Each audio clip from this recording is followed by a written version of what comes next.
Enoch's 10 weeks and when is the end of the world? Why do I fail to mention Enoch when I talk about the timing and how we know it is the end time now?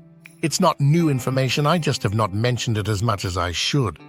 The 10 weeks of centuries, i.e. 10 700-year periods of time, describe the entire plan of God from the creation to the return of Christ and the recreating of all things when this age is finished. When we put Enoch's 10 weeks prophecy into context with the history that we know, we can see that we're definitely in the 9th week right now, just before the return of Christ. Now, I know there are other theories out there about 490 years per week, 1,000 years per week, etc. But if you study that idea like I have, I'm sure you'll come to the same conclusion that I have. It doesn't work unless you apply it as weeks of centuries. This also lines up with other types of weeks in the Bible. A week in Old Testament verbiage was 7 years, and Daniel's 70 weeks are weeks of years for a total of 490 years. This also lines up perfectly with a 7-day plan of God. Peter mentions that 1,000 years is as a day and a day as 1,000 years to God. The plan of God as shown to us in the Bible is 7 millenniums or a week of millenniums. We're not shown that in black and white, but we can determine that this is so when we study everything God has told us. Enoch's 10 weeks is 10 weeks of centuries. We know this because it begins with creation and ends with the new heavens and new earth that God creates at the end of the millennial reign of Christ. We're at 6,000 years from creation right now, and the next 1,000 years will be with God himself ruling on the earth, with those who love him ruling as kings and priests with him. At the end of that, he recreates all things and lives with us forever in literal bliss. So this is another point that can and should be made when discussing the timing of where we're at in biblical prophecy and the timeline of God's plan. Enoch's 10 weeks of centuries fit perfectly into the 7,000-year plan of God as we understand it to be. We are past the middle of the 9th week. Week 1, beginning of creation to 700 AA, after Adam, 4,000 to 3,300 BC. And Enoch began to recount from the books and said, I was born the 7th in the 1st week, while judgment and righteousness still endured. Enoch's early years. He was the 7th from Adam. Genesis 5:1 through 18. He was born in the year 622 AA. This was a peaceful era, before the angels that sinned came to the earth. All creatures were herbivorous before sin corrupted the earth. Genesis 1:30 and Genesis 9:3 is when that changed after the flood. The art of war was not known until the angels taught it to men. Week 2, 700 to 1400 AA, 3300 to 2600 BC. And after me there shall arise in the 2nd week great wickedness, and deceit shall have sprung up, and in it there shall be the first end. And in it a man shall be saved, and after it is ended, unrighteousness shall grow up, and a law shall be made for the sinners. Great wickedness, after the angels that sinned, and came to the earth, and took human women for wives. They taught men and women many evil things, and mankind loved it, and became wicked in their own hearts. When God decided to destroy the earth, it was because Genesis 6:5, and God saw that the wickedness of man was great in the earth, and that every imagination of the thoughts of his heart was only evil continually. The first end is most likely referring to the first man, Adam, who died during this week. Adam was 930 years old when he died, Genesis 5:5.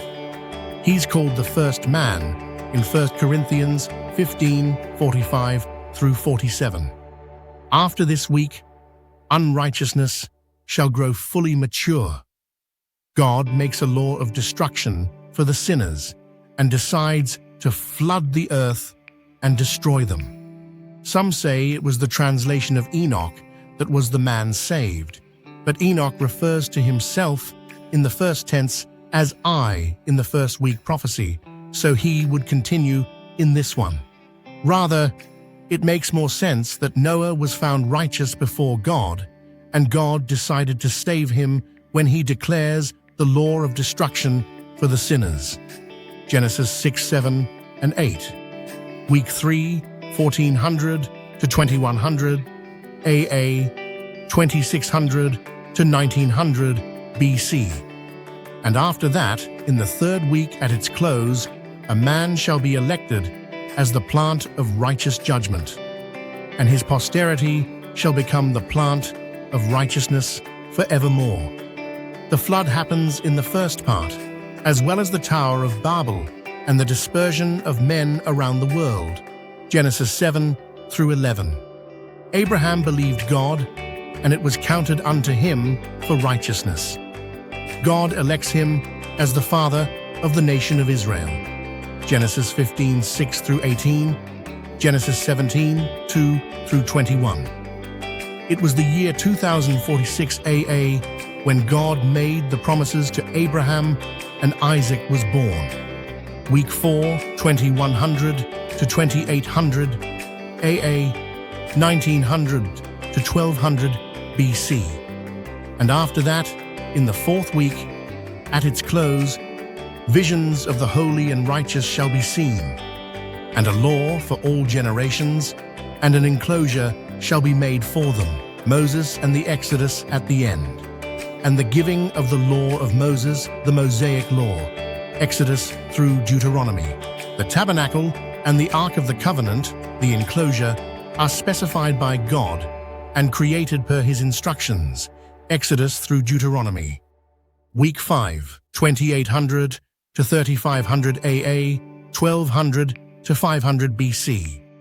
And after that, in the fifth week, at its close, the house of glory and dominion shall be built forever, the time of David, Solomon, and the kings of Israel. 2 Samuel, Kings, and Chronicles.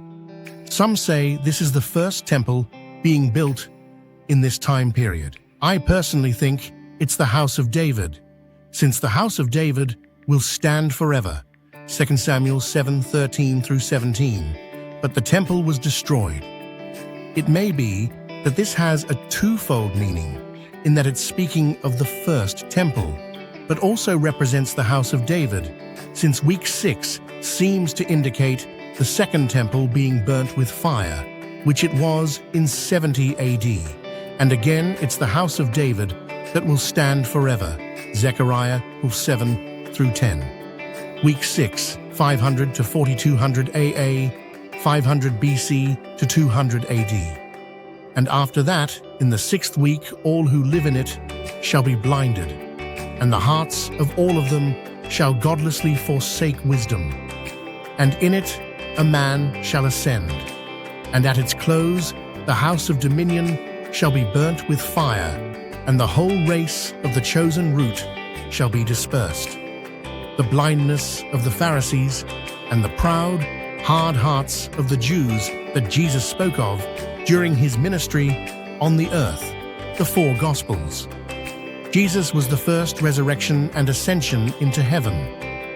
Acts 1, 9 through 11, Acts 26, 23, 1 Corinthians 15, 20, Colossians 1, 15 through 18, Revelation 1 to 5. The second temple was destroyed during this week. In 70 AD, the temple was destroyed as prophesied by Jesus, and the Jews were dispersed among the nations of the world. Week 7, 4200 to 4900 AA, 200 to 900 AD. And after that, in the seventh week, shall an apostate generation arise, and many shall be its deeds, and all its deeds shall be apostate.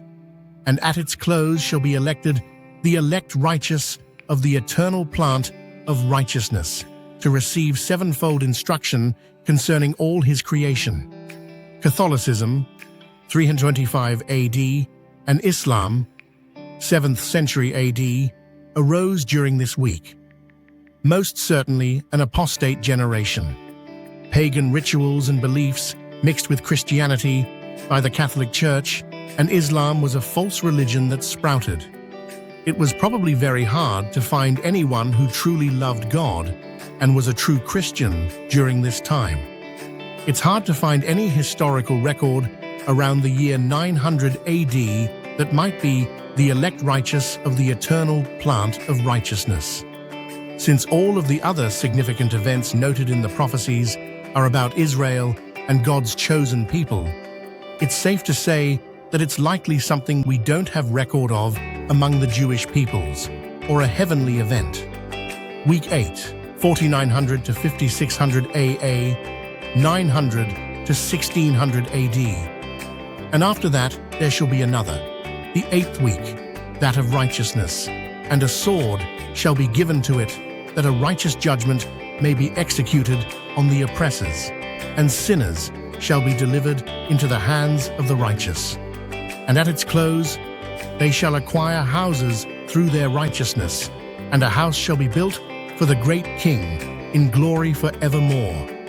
And all mankind shall look to the path of uprightness. Again, like week 7, this one has some things that are hard to match with historical events. But when we understand weeks 1 through 6 and see weeks 9 and 10, all of which fit perfectly, this definitely must fit into 900 to 1600 AD. The righteousness of those who loved God and came out of the Catholic Church at the Reformation seems to fit this prophecy. Men started looking to the path of uprightness and questioned the two major false religions of that day, Catholicism and Islam. The sword could be twofold. The Crusades were originally started to stamp out Islam's rise, and the Bible becoming available to men. The sword is the Word of God, the Bible, Hebrews 4:12 and Ephesians 6:17. At its close, the house of God was increased, and the saints of God multiply. God no longer dwells in houses made of hands, but dwells within his elect. With the Bible becoming available through the decree of King James and the printing press invented, the Bible became widely available, and men began to read for themselves, turning to the truth, Jesus. The body of Christ, the saints, are the house built for the great King, Jesus Christ. Week 9, 5600 to 6300 AA, 1600 to 2300 AD. And after that, in the 9th week, the righteous judgment shall be revealed to the whole world, and all the works of the godless shall vanish from all the earth, and the world shall be written down for destruction. The return and revelation of Jesus Christ. Righteous judgment shall be revealed to the whole world. The revelation of Jesus Christ is when Jesus' identity is revealed to the world at his second coming. Revelation 10:7. He came first as the lamb, but returns as the lion to rule with a rod of iron. The whole world will see him and know who he is at that time. The Lord will destroy the wicked, put down the governments of man, and take over to rule with a rod of iron. Jesus is revealed to the world, and he removes the works of the godless elites that rule the world today, and all will be destroyed after the judgment. The vials and bowls, which are the wrath of God, will cause massive destruction to the world during this week. There will be a great earthquake, such as has never been before. But this is not the world being destroyed. The earth will be destroyed and a new earth created after the final 10th week. But since the world is spoken of by Jesus as the unrighteous people of the earth, the destruction of wicked people is what appears to be what is written down for destruction. At the final week, all of those who don't love God will be destroyed. Week 10, 6300 to 7000 AA, 2300 to 3000 AD. And after this, in the 10th week, in the 7th part, there shall be the great eternal judgment, in which he will execute vengeance amongst the angels. And the first heaven shall depart and pass away, and a new heaven shall appear, and all the powers of the heavens shall give sevenfold light. In the 7th, last part of this week will be the great eternal judgment. where all of the dead will be raised to be judged. The angels that sinned will be punished. 2 Peter chapter 2-4, Jude 1:6. God will create new heavens and a new earth for all eternity. Sevenfold light. Will the universe be 7 times as big? After that, many weeks without number forever. No more sin. Eternity with God. We're waiting for the imminent beginning of the final week, the final 7 years, and the arrival of the Antichrist in the midst of that week. Look for the peace treaty that will be signed in Israel, confirming the covenant, and the borders of Israel will be drawn by the world. It will likely be forced upon them by the world as a whole. When we see that event, it will signal the beginning of the final 7 years, and Jesus will return at the end of those 7 years to put down the governments of men and defeat the devil and his Antichrist. Come quickly, Lord. Read my notes on the book of Enoch here, Bible Prophecy and Truth.com notes Enoch.